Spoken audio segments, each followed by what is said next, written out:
Bonjour tout le monde, c'est moi Rebecca et merci de visiter ma chaîne YouTube. Aujourd'hui, je vais discuter avec vous certaines façons dont les industries de la restauration et des supermarchés aux États-Unis ont changé en raison du virus COVID. Numéro 1. Pas longtemps après que tout le monde a été encouragé à rester à la maison, il y a eu une pénurie de produits alimentaires et produits de maison. Les deux plus célèbres étaient le papier toilette et la levure. J'avais déjà acheté un énorme conteneur de levure parce que je voulais utiliser davantage mon mélangeur KitchenAid. Donc, j'avais assez de levure à la maison. Mais la farine et le sucre sont également devenus assez rares pendant une période de temps. Alors, qu'est-ce que tout le monde faisait avec de la levure et de la farine? Beaucoup de gens, moi y compris, ont commencé à cuisiner du pain à la maison. Pour moi, c'était quelque chose à faire avec mon temps libre et un soulagement du stress. Je vis dans une petite maison, alors quand j'ai commencé à travailler à domicile, j'ai installé mon ordinateur sur la table de ma salle à manger. Donc, je travaillais plus ou moins dans ma cuisine et entouré de tous mes appareils et ustensiles de cuisine. Être à la maison avec mon mari et mes enfants, ne pas avoir même un terrain de jeu ouvert, était stressant. J'ai donc apprécié le processus du cuisiner du pain. Cela nécessite une certaine concentration et prend quelques heures du début à la fin. Donc, je pouvais mélanger mes ingrédients, revenir à mon ordinateur, laisser lever la pâte, retourner à mon ordinateur, etc. Beaucoup de gens comme moi continuent ce nouveau passe-temps aujourd'hui. Pour ceux qui ne trouvaient pas de levure, les sourdough starters, les starters de pain au levain, sont devenus très populaires. Moi, j'aime pas trop le pain au levain, donc je n'ai jamais eu de sourdough starter. Numéro 2. Je vis dans le Midwest et j'ai déjà adopté certaines idées de faire des réserves ou stockpile qui est assez populaire avec beaucoup de personnes du Midwest. Mais maintenant, j'essaie de garder plus de produits essentiels à la maison, comme de la farine et du sucre alimentaire que je mets au congélateur. J'ai également acheté du lait qui est shelf stable, qui ne doit pas être réfrigéré. Et c'est quelque chose qui n'est pas courant aux États-Unis, mais je les ai achetés parce que mes enfants adorent le lait et je peux l'utiliser dans une urgence. Numéro 3. En plus de faire du pain à la maison, la plupart des Américains cuisinent maintenant à la maison beaucoup plus qu'avant le COVID. Au début, ma famille achetait encore de la nourriture des restaurants au moins une fois par semaine. Il y avait beaucoup d'encouragement pour soutenir les petites entreprises. Et ma famille a en fait essayé beaucoup de nouveaux restaurants à cette époque.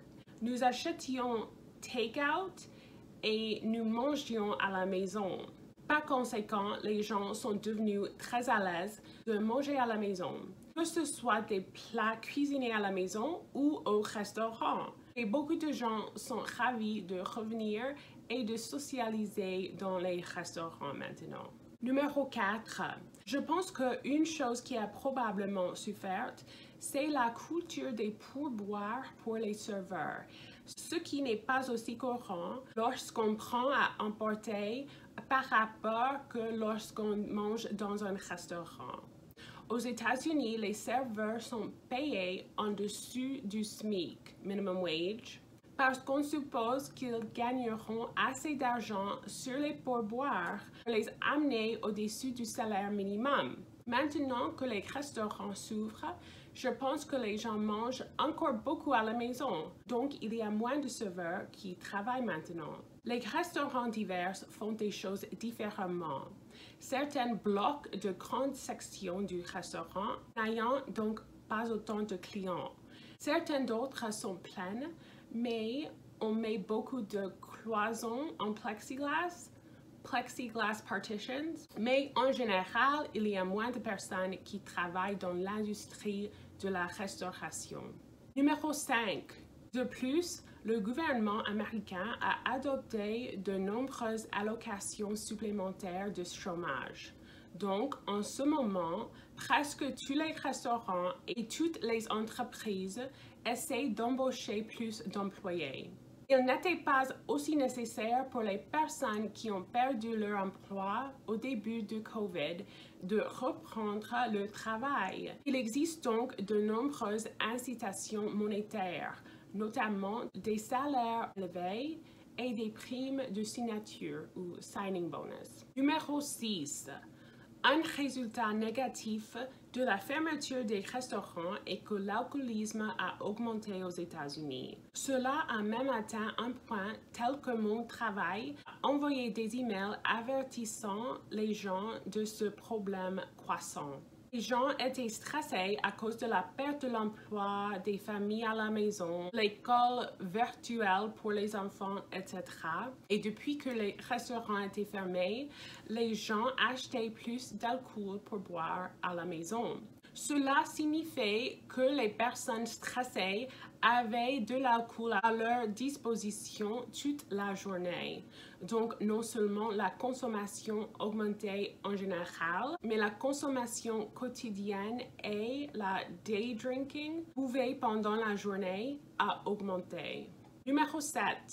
Les échantillons d'aliments sont peut-être plus courants aux États-Unis que dans d'autres pays, en particulier dans les warehouse stores comme Costco et Sam's Club. Un moyen utilisé par les entreprises pour encourager les gens à acheter plus était d'avoir les employés sympathiques qui distribuaient des échantillons gratuits de certains aliments. Évidemment, cette pratique s'est complètement arrêtée pendant le COVID, mais je pense qu'elle revient. Je pense que les gens craignent toujours de propager des germes et que manger dans un magasin autour de beaucoup de gens peut prendre plus de temps pour revenir à la normale. Numéro 8. De nombreux restaurants buffets comme Golden Corral, Pizza Ranch et d'autres sont passés à un style de restaurant plus traditionnel, soit en commandant à votre table et les serveurs vous apportent de la nourriture, ou soit en ayant des postes de buffet avec des employés pour qu'une seule personne s'occupe des ustensiles. Il y a quelques jours, je suis allée dans un buffet où cela reste le style traditionnel de buffet, mais tout le monde doit utiliser un désinfectant pour les mains et mettre les gants en plastique avant de commencer à utiliser les ustensiles pour ajouter de la nourriture dans les assiettes. Numéro 9. Maintenant, presque tous les restaurants ont une méthode de collection en voiture, ce qu'on appelle curbside pickup, tout comme les supermarchés avec grocery pickup. Comment ça fonctionne avec les supermarchés, c'est que vous commandez votre achat en ligne et vous choisissez un créneau de temps où vous le collectez, généralement pendant une période d'1 heure. Ensuite, vous vous rendez au magasin, vous vous garez dans un endroit spécialement indiqué et vous envoyez un SMS ou un appel au magasin ou vous check-in sur l'app. Ensuite, les employés sortent vos courses. L'été est arrivé très vite ici et quand je faisais récemment le grocery pickup, j'ai réalisé que cela prenait beaucoup de temps. Une fois auparavant, il a pris à 30 minutes. Cela pourrait signifier beaucoup de temps assis dans une voiture au ralenti, ce qui n'est pas bon pour l'environnement. Grâce au premier épisode de Lupin, je suis plus consciente d'éteindre ma voiture quand j'attends. Mais quand il fait très chaud, je comprends pourquoi les gens ne voudront pas s'asseoir dans une voiture chaude sans climatisation, surtout pendant une longue période de temps. Donc, ce sont des façons que la culture américaine des supermarchés et des restaurants a changé depuis la période du virus COVID.